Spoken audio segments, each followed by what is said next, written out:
Welcome back to the Western European DPC coverage where we have the first round of the upper bracket of the WePlay Kiev Major. Starting off with my first of two reviews, the second one obviously for Alliance versus PSG LGD. Team Nigma versus Virtus Pro, which start at the same time as every other upper bracket series, which is Wednesday. And I'm just going to be briefly going over some stats over some recent gameplay that these two have had. Obviously Team Nigma has played more games recently than Virtus Pro. So for stat comparison, I'm going to be using Team Nigma stats from the WePlay Animajor. They've played 25 games so far. And for Virtus Pro, I'm going to be using their Season 2 stats. So obviously take it with a grain of salt because Virtus Pro, first of all, was in a much weaker division in comparison to the teams that have attended this Animajor that Team Nigma has faced. And on average, these matches that Virtus Pro played were between 1 to 2 months ago, whereas Team Nigma has played all of their games in the past week. Alright, so jumping into the win rates of each so far.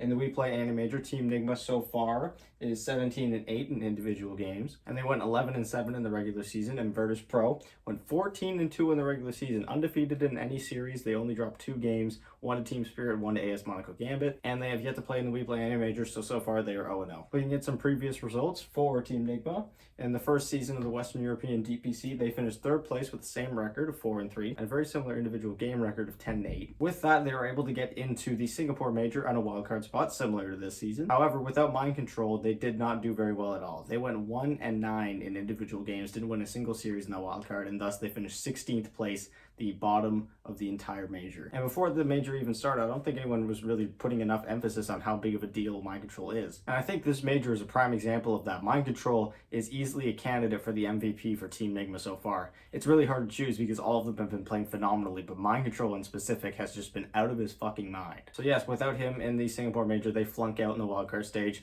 Moving on to season 2, where they actually dropped Weehaw and picked up ILTW. They put up the same record, which all things considered is pretty good for when you have just pick up a new player. They go in 4-3 with an 11-7 individual game record, and they get yet again a wildcard spot in the WePlay Animajor. Obviously, the Animajor is not done, so we do not know what position they are, but they've already done better than the Singapore Major as they've made top 12. Again, for Team Nigma, the name of the game is making top 6 at least, possibly top 4 or even top 2 if they want to secure their spot at TI. And so they have a lot on the line. Meanwhile, for Virtus Pro, they've already secured themselves a spot at TI 10. Coming off of 2 first place finishes in the season, they have already secured themselves enough points to qualify. And starting with their first season, they finished first place, going 7-0 and an individual game record of 14-1. They dropped 1 game, and that 1 game was his Team Spirit. With that first place finish, they go immediately into the Singapore Major in an upper bracket spot where they immediately lose to PSG LGD, a team that in that major had come from the wildcard stage. They did manage to win 1 series in that lower bracket, but then they were knocked out immediately after by Thunder Predator. And so they finished that major, finished 7th and 8th. They go 1-2 in their series, and they go 2-5 in total. They only played 7 games in that whole major. Following up with season 2 of the DPC, they have a very similar performance to season 1, where they only dropped 1 extra game.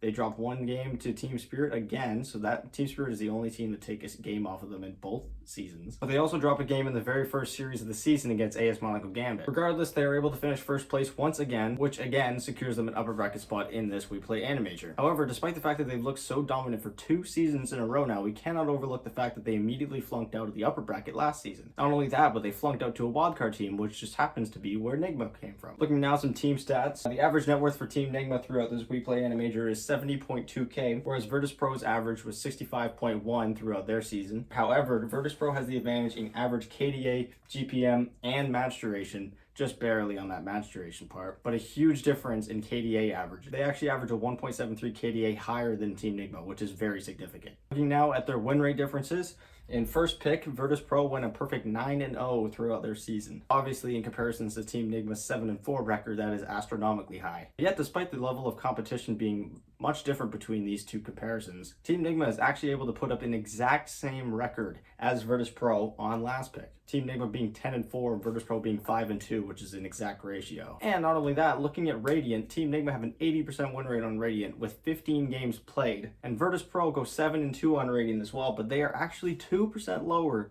than Team Nigma, despite having a much easier bracket and much less games played. However, for Virtus Pro, on Dire is where they really shine. They went a perfect 7-0 throughout their season on Dire, whereas Team Nigma are really struggling to make that match the rest of their win rates. They are even on 5-5 on Dire. Going over some more of the heroes played, Team Nigma Like I had mentioned in my review of the group stage earlier today, they have played 12 games of Mars, 11 of those on Mind Control. They are 10-2 on the hero right now. A lot of teams are opting to either ban out the Mars first phase or the DK. Mind Control, if he gets either one of those heroes, you better watch out. He is going to take your tower and he's going to threaten kills at the 6-minute mark. Next up is Invoker going 6-1, as well as, like I was saying, Mind Control's Dragon Knight, which is 6-1 as well. And wrapping up, it is 2 Kuroki heroes, one of them being his Lion, going 6-0, and his Ancient Apparition going 4-2. Looking at the heroes most banned by Team Nigma, we have Brute Mother at 18, Templar Assassin at 13, and Nyx Assassin at 9 bans. These 3 heroes have been steadily the most banned heroes by Team Nigma throughout the entire group stage. And finally, to close out Team Nigma stats, the most banned against them has been their Io, which has been banned in 80% of their games, Ursa, which has been banned 9 times, and AA, Puck, Mars, and Morphling, which have all been banned 8 times. Looking at Virtus Pro throughout their Season 2, they've also had a lot of success with Lion. They went 5-1 with that hero, as well as Tiny going 5-1 on him as well. They go 3-1 in Timbersaw, mainly playing him a bunch at the start of the season before teams started first phase banning it literally every series after the first 3 weeks. Next up is Ancient Apparition going 4-0, and then Invoker, Magnus, Disruptor, and Enchantress all being 3-0. Most banned by Virtus Pro, they banned Centaur Warrunner in almost half of their games with 7, Storm Spirit in 6, and over 5 heroes that they all banned 5 times each, notably Grimstroke, Doom, Medusa, and Tidehunter on there. And finally, to wrap up Virtus Pro, we have most banned heroes against them with Timbersaw. Like I said, it was banned in every single series after those first 3. That's been banned 11 times. Juggernaut has been banned 8 times. And finally, Phantom Lancer banned 7 times. Overall, I think this is going to be a super close series and fun series to watch. We haven't seen Virtus Pro play in quite some time now. Meanwhile, Nigma just looks like they're on an absolute roll right now. And honestly, I think Nigma is going to take this series. If I had to make a prediction, I think it's going to be a 2-0 for Nigma. They have looked absolutely fantastic. I think a lot of Virtus Pro's numbers are inflated a little bit based on the region and the competition they've been up against. Meanwhile, Nigma has been playing some of the toughest competition, second place teams in every region, and Vici Gaming who finished 3rd in China. And they've been putting up win rates like this. I also have a little bit of bias just based on Virtus Pro's last majors performance where they flunked out in the upper bracket in the first round. I'm not saying that Virtus Pro is going to be eliminated in the first round of the lower bracket as well. I just don't think that they're going to be strong enough to take out Team Nigma, who just seem to have the meta and themselves figured out right now. Of course, that's just my opinion, and I'd love to hear yours. Be sure to leave your predictions in the comments down below, as well as leaving a like and subscribing if you want to see more. I plan on previewing Alliance versus PSG LGD as well before that series starts. And again, let me know what you guys think is going to happen in this first day of Upper Brackets. It's going to be a great day of Dota, and I'm super excited to watch it. I hope you guys are too. So, yeah, that's going to be it for me. Bye.